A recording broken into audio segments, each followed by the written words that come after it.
Selamat datang kembali di sesi pembahasan kita yang spesial buat Anda.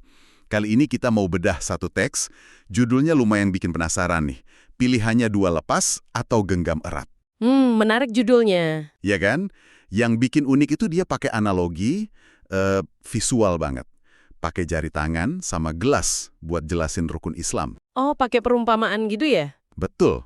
Nah, tujuan kita hari ini yaitu mau bongkar analogi ini. Gimana sih cara bangunnya? Pesan apa soal rukun Islam yang mau disampaikan? Terus kenapa kok ada satu rukun yang kayaknya penting banget di sini? Oke.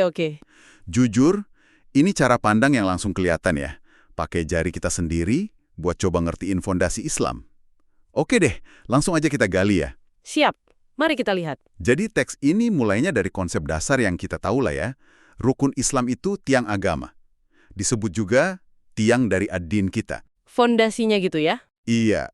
Nah, yang beda itu caranya dia metain 5 rukun ini ke jari tangan kita. Coba deh Anda bayangin, atau sambil pegang tangan sendiri juga boleh.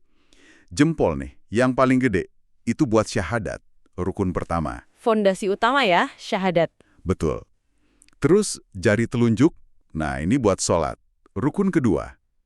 Ada catatan menarik di teksnya, katanya ini nyambung ke posisi jari pas tahiyat akhir. Pas nunjuk lurus itu. Oh, ada kaitannya ke praktik sholatnya langsung ya? Detail menarik. Iya, mungkin ada simbolismenya nanti.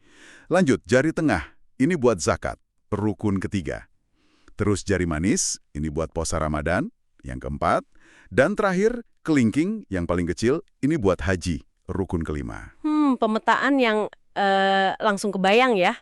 Pakai tangan sendiri buat jadi peta rukun Islam. Semacam jembatan keledai lah ya, biar gampang ingat. Biar gampang ingat. Tapi kayaknya lebih dari sekedar ngapalin ya. Ini kan jadi personal banget. Fondasi agama kita ada di telapak tangan sendiri. Konsep yang mungkin jauh jadi deket banget rasanya. Terus, apa kelanjutannya dari pemetaan ini? Nah, pertanyaan bagus itu. Setelah jari dipetakkan ke rukun Islam, teks ini ngenalin elemen kedua, gelas minuman. Gelas minuman. Oke. Gelas ini, kata teksnya, perlambang kehidupan sebagai muslim. Ada semacam filosofinya dikit nih. Gelas yang isinya dunia ini kudu dipegang di tangan, jangan sampai masuk ke hati. Konsep klasik itu ya. Dunia di tangan, akhirat di hati. Sering dengar nasihat gitu. Iya, persis. Gelasnya ini isinya minuman yang katanya melegakan tenggorokan dan menjadikan hidup lebih baik.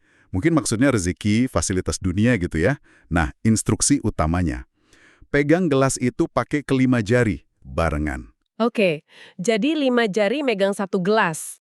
Ini simbol muslim ideal gitu, yang jalanin 5 rukun Islam buat megang dunianya dengan pas. Menarik cara analogi gelas ini mengongkretkan ide dunia di tangan itu. Seolah-olah cara kita berinteraksi sama dunia ya harus ditopang sama kelima pilar agama kita. Jadi praktek ritual sama sikap hidup nyambung gitu ya, setidaknya menurut teks ini. Tepat. Dan dari sini nih, teksnya ngajak kita kayak eksperimen.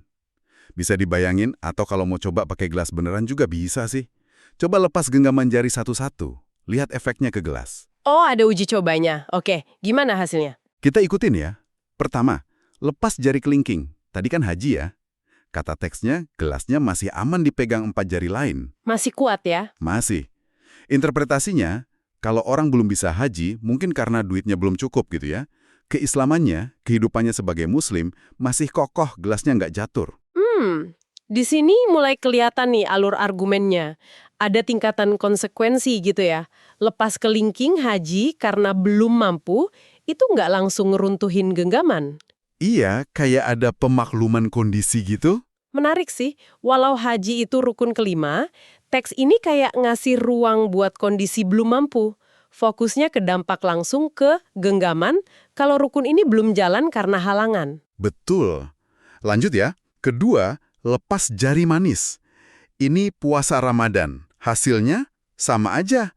Gelas masih bisa dipegang 3 jari sisanya. Jempol, telunjuk tengah. Masih bertahan juga. Masih. Kata teksnya, kalau orang ada uzur syar'i, alasan sah gitu ya, buat nggak puasa, misal karena sudah tua atau sakit, dia tetap bisa memegang hidup sebagai muslim. Gelasnya belum jatuh. Polanya sama lagi ya. Pelepasan jari ini dikaitkan sama uzur, alasan yang dibenarkan syariat. Ini penting. Bukan berarti puasa nggak penting, tapi dalam situasi uzur tertentu, nggak puasa nggak langsung bikin gelas hancur menurut logika analogi ini. Ada fleksibilitas syariat diakui di sini ya. Iya, untuk kondisi khusus puasa. Tapi uzur ya, bukan males. Hehe, iya jelas. Lanjut lagi nih. Ketiga, lepas jari tengah, zakat. Apa yang terjadi? Gelasnya masih bisa dipegang, tapi tinggal 2 jari. Jempal syahadat sama telunjuk sholat. Wah, tinggal 2 jari udah mulai goyang mungkin ya? Mungkin ya interpretasinya. Kalau orang kondisi ekonominya belum wajib zakat, berpenghasilan minim, belum nisab, dia tetap memegang hidup sebagai seorang muslim. Genggamannya masih ada. Nah, ini polanya makin jelas. Haji, puasa, zakat, di analogi ini pelaksanaannya bisa kena pengaruh kondisi luar. Finansial, fisik, teksnya konsisten pakai kata belum mampu, sudah tua, sakit, minim penghasilan. Iya, selalu ada alasannya. Ini kayak nunjukin ada pemahaman soal rukhsah atau kelonggaran dalam Islam untuk situasi tertentu terkait 3 rukun ini. Tapi ya perlu diingat juga, zakat kan maknanya dalam ya, bukan cuma soal duit kalau mampu. Ada soal bersih jiwa, keadilan sosial. Mungkin itu nggak ketangkap semua di analogi lepas jari ini. Analisis bagus itu. Emang analogi kadang menyederhanakan ya. Oke, jadi setelah kelingking, manis, tengah dilepas karena alasan tadi, tinggal 2 jari megang gelas. Jempol, syahadat, dan telunjuk, sholat. Di sini nih klimaksnya. Nah, ini dia intinya kayaknya. Pertanyaan kuncinya, gimana kalau jari telunjuk yang sholat itu dilepas juga? Teksnya sampai nulis pakai huruf besar semua. Coba lepaskan saudaraku. Dramatis banget. Iya, biar kita ngebayangin beneran. Dan hasilnya, kata teks ini, fatal. Maka gelas akan jatuh hancur ke bawah karena tidak bisa dipegang hanya oleh ibu jari. Jatuh dan hancur ya, bukan cuma lepas. Iya, hancur. Jempol aja, syahadat aja, nggak cukup kuat nahan gelas kehidupan sendirian, menurut analogi ini. Nah, interpretasi utamanya langsung dikasih tahu. Kalau lepas sholat, niscaya Anda telah melepaskan diri sebagai seorang muslim. Wow, tegas sekali ya. Banget. Dan dampaknya, hidup Anda akan hancur, seperti hancurnya gelas ke bawah. Ini penegasan paling kuat soal posisi sholat. Absolut, nggak bisa ditawar sama sekali di analogi ini. Nggak disebut ada uzur atau alasan apapun buat sholat di sini. Ini dia jantung argumennya. Sholat jadi pilar penentu. Dicabut, semua struktur genggaman keislaman versi analogi ini runtuh, hancur. Bahasanya kuat banget. Jadi nyambung lagi ke catatan awal tadi soal jari telunjuk pas tahiyat. Seakan-akan jari yang nunjuk ke Allah pas sholat itu kunci utama buat megang hidup sebagai muslim. Pandangan kayak gini kan emang ada dasarnya ya di hadis lain. Sholat yang agama, pembeda. Tapi analogi ini visualisasinya drastis banget. Lepas sholat sama dengan hancur. Biar lebih mantap argumennya, teks ini di akhir ngasih kutipan hadis. Katanya riwayat Imam Al-Bukhari dari Ibnu Umar. Hadis yang terkenal banget soal rukun Islam. Oh, hadis fondasi rukun Islam itu ya? Iya. Isinya kan Islam dibangun di atas 5 perkara. Syahadat, mendirikan sholat, menunaikan zakat, haji ke Baitullah, dan puasa Ramadan. Nah, penyertaan hadis ini penting banget. Jadi kayak jangkar otoritatifnya. Hadis ini kan yang netapin 5 pilar itu. Terus analogi jari dan gelas tadi itu jadi semacam interpretasi visualnya. Cerita atau tafsir populer lah tentang gimana 5 pilar ini kerja dalam hidup muslim. Menurut penulis teks ini, analogi itu bangun narasi konsekuensi dengan sholat sebagai titik kritisnya. Jadi hadis kasih dasar, analogi kasih dramatisasi dan penekanan. Saling ngelengkapin gitu ya. Betul. Dan setelah semua itu, analogi, konsekuensi, hadis, teks ini nggak langsung udahan.